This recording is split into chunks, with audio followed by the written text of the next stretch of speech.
اعوذ باللہ من الشیطان الرجیم بسم اللہ الرحمن الرحیم ولا تبرجن تبرج الجاہلیۃ الاولی۔ اگر ہم موجودہ معاشرے کو دیکھیں تو اس وقت سب سے زیادہ جس چیز کو ٹارگٹ کیا جا رہا ہے وہ ہے عورت۔ اگرچہ انہیں تعمیر و ترقی اور عملی میدان میں آگے بڑھنے، مردوں کے ہم پلہ کھڑا کر دینے کے خواب دکھائے جا رہے ہیں، مگر حقیقت یہ ہے کہ انہیں ایک آبجیکٹ کی طرح استعمال کر کے شیطانی اور دجالی طاقتیں اپنا مفاد نکال رہی ہیں۔ ایک زمانے تک عورت کو اچھوت اور سماجی زندگی کے لیے ایک لونڈی اور کام کاج کرنے والی ایک مورت بنا کر اس کا استحصال کیا جاتا تھا۔ انہیں ناپاک اور گھٹیا بتا کر ان کے سائے سے بھی دور رہنے کی تلقین کی جاتی تھی۔ پیدا ہوتے ہی ان کو زندہ دفن کر دیا جاتا تھا۔ اب تقدس اور نیکی میں انہیں تقدس اور نیکی میں انہیں خلل جان کر سوسائٹی سے الگ تھلگ کر دیتے تھے، لیکن اب اس کے برعکس انہیں استعمال کر کے سنہرے خواب دکھا کر مفاد نکالا جا رہا ہے۔ اگر غور کریں تو ملک میں جتنے بھی مسائل اٹھائے گئے وہ کن سے متعلق ہیں؟ 3 طلاق، پردہ، 4 شادیاں، حلالہ، نان و نفقہ، ہر جگہ یہ مسائل ہیں۔ پھر یورپ نے خواتین کے سلسلے میں جو سلوگن بنائے وہ کیا تھے؟ یہی کہ کیا مرد و عورت برابر نہیں ہیں؟ یہی کیا انہیں باہر کام کی اجازت ہے کہ نہیں ہے؟ انہیں مرضی کا لباس پہننے، شراب نوشی کرنے، جوا اور سٹے بازی کرنے کی اجازت نہیں ہے؟ یہ مغرب کے سوالات ہیں۔ اسی طرح خواہشات کے مطابق اپنی ہوس پوری کرنے اور اسی سلسلے میں قید و بند سے آزاد ہو جانے کی اجازت نہیں ہے۔ یہ مغرب کے سوالات ہیں۔ عورت ہی بچے پیدا کیوں کرے؟ وہی گھر کیوں سنبھالے؟ یہی وہ نعرے ہیں جن کی بنیاد عورت مارچ پر آج کل ڈالی گئی ہے۔ اس کے جدید نعرے ڈال دیے گئے ہیں، میرا لباس، میری مرضی، ہاں لو میں بیٹھ گئی، اور اس کی میں کھانا کیوں گرم کروں؟ یہ سب وہ سوالات ہیں جو مغرب سے ان کو سکھائے جا رہے ہیں۔ دراصل یہ خبیث دماغ جانتے ہیں کہ عورت ہر گھر اور ہر معاشرے کی سب سے مقدس اور لطیف شخصیت ہے۔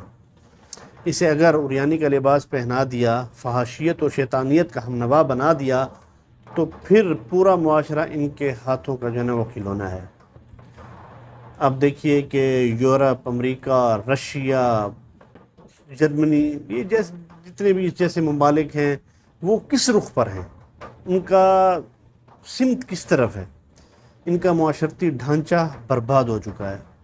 Old age house, depression, heart attack, cancer, AIDS جیسی مہلک بیماریوں کی بھرمار ہے۔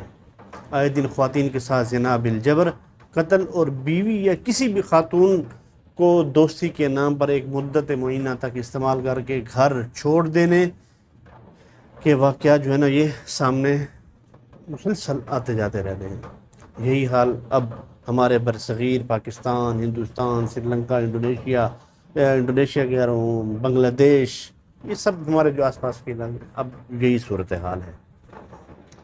اپنی معاشرت تباہی کے دہانے پر پہنچا کر اب یہ ہر ممکن کوشش کر رہے ہیں کہ مسلمان جنہیں پردہ و عزت کا تحفظ دیتا ہے، انہیں یہ سیکس آبجیکٹ کا کام کرنے والی محض ایک عام شخصیت کا روپ دے کر مردوں کی دنیا کا شکار بنا لے۔ اس کام میں ایک سب سے بڑا فیکٹر یہ ہوتا ہے کہ وہ عورتوں کو مرد کی برابری کا لالچ دیتے ہیں، اور کس قدر افسوس کی بات ہے کہ یہ ظالم مرد اپنا کام چھوڑ کر خواتین سے نہ صرف اپنا بلکہ ان کا کام بھی کروانا چاہتے ہیں۔ وہ بچے بھی پالے، روزی روٹی کا بھی بندوبست کرے، یہ سب کچھ مردوں کی ذمہ ڈالنا چاہتے ہیں۔ مولانا سید ابو الاعلیٰ مودودی رحمۃ اللہ علیہ نے مشرق و مغرب کے میخانے دیکھے ہیں، اور ان کی تنقیدی نگاہوں نے دونوں عالم سے خواب سیرابی حاصل کی تھی۔ بالخصوص مغربی معاشرے کی جڑ تک وہ پہنچے ہوئے تھے۔ وہ جانتے تھے کہ خواتین کو ترقی کی آڑ میں کس طرف دھکیلا جا رہا ہے، انہیں اسکرٹ پہنا کر کن کاموں کے لائق بنایا جا رہا ہے، اعلیٰ عہدے، صدارت اور وزارت سے دور رہ کر محض کلرک، پرکشش مقامات اور تلذذ کی دنیا میں جھونک کر ان سے کیا خواہش کی جا رہی ہے۔ عجیب بات ہے کہ انٹلیکچوئل خواتین بھی اسے جو ہے نا وہ سمجھنے سے قاصر ہیں، وہ سمجھنا ہی نہیں چاہتی، اور اس چیز کو سمجھنے کے لیے تیار بھی نہیں ہیں۔ اب اسلام یقیناً ایک خاص دائرے میں انہیں ہر جائز کام کرنے اور ترقی کی اجازت دیتا ہے اور ناجائز چیزوں سے روکتا ہے۔ اس میں انہی کے لیے خیر بھی رکھ دی گئی ہے۔ ایسا نہیں ہے کہ مردوں کے لیے کوئی قیود نہیں، بلکہ انہیں بھی جائز و ناجائز کی شرطیں ان کے لیے بھی رکھی ہیں اسلام نے۔ اگر موازنہ کی کیفیت سے نکل کر اپنا دائرہ عمل سمجھ لیا جائے تو بات ہی ختم ہو جائے گی۔ مولانا کا تجزیاتی بیان یہ ہے کہ مغرب نے عورت کو جو کچھ دیا ہے وہ مرد بنا کر دیا ہے، بحیثیت عورت وہ آج بھی ذلیل اور خوار ہے۔ اسی طرح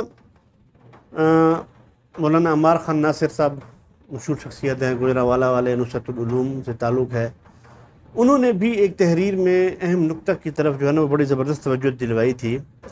وہ لکھتے ہیں کہ عورت کے لیے بطور عورت تکریم کو معاشرتی قدر بنانے پر محنت کی ضرورت ہے۔ اس لیے ہمیں اصرار ہے کہ آزادی کا مغربی فلسفہ اور جسم اور مرضی جیسے میرا جسم اور میری مرضی اور ان جیسے سلوگن ہمارے سیاق میں مددگار نہیں ہیں، بلکہ الٹا نتیجہ پیدا کرنے والے ہیں۔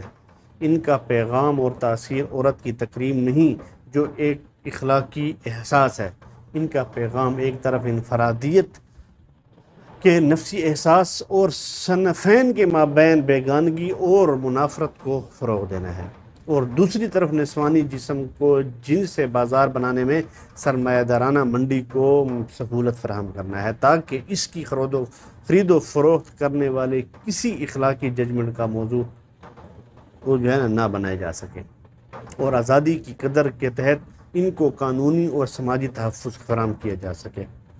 تکریم کو معاشرتی قدر بنانا انسانوں کے باہمی تعلق کو ایک اخلاقی اصول پر استوار کرنا اور سماج میں محاسبے کا ایک خودکار میکانزم تشکیل دینا ہے۔ آزادی کا نقطۂ حوالہ بنانا اس کے برعکس صنفین میں ایک بیگانگی اور کشمکش پیدا کرنا ہے جس میں تحفظ کی بنیادی ضمانت جو ہے وہ ریاست کا ڈنڈا ہے۔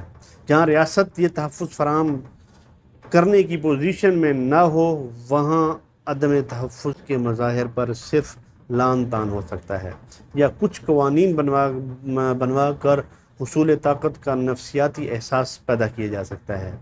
دونوں طریقے نتیجے میں غیر مؤثر رہتے ہیں اور صرف فرسٹریشن کو بڑھانے کا ذریعہ جو ہے نا وہ بنتے ہیں۔ اب ہمیں یہ کوشش کرنی ہے، ہمیں آگے آنا ہے، اپنے معاشرے کو، اپنی اقدار کو، اپنی ریاست کو، اپنے معاشرے کی بہتری کے لیے اپنے وسائل کو خود اپنی نظر سے دیکھنا اور ان سے سیکھنا ہے۔ مستعار اور اجنبی تصورات کے سحر میں گرفتار ہو کر خود کو تباہ نہ کریں، بلکہ اپنے آپ کو بھی سنواریں، اپنے معاشرے کو بھی سنبھالیں۔ وما علینا الا البلاغ۔ السلام علیکم۔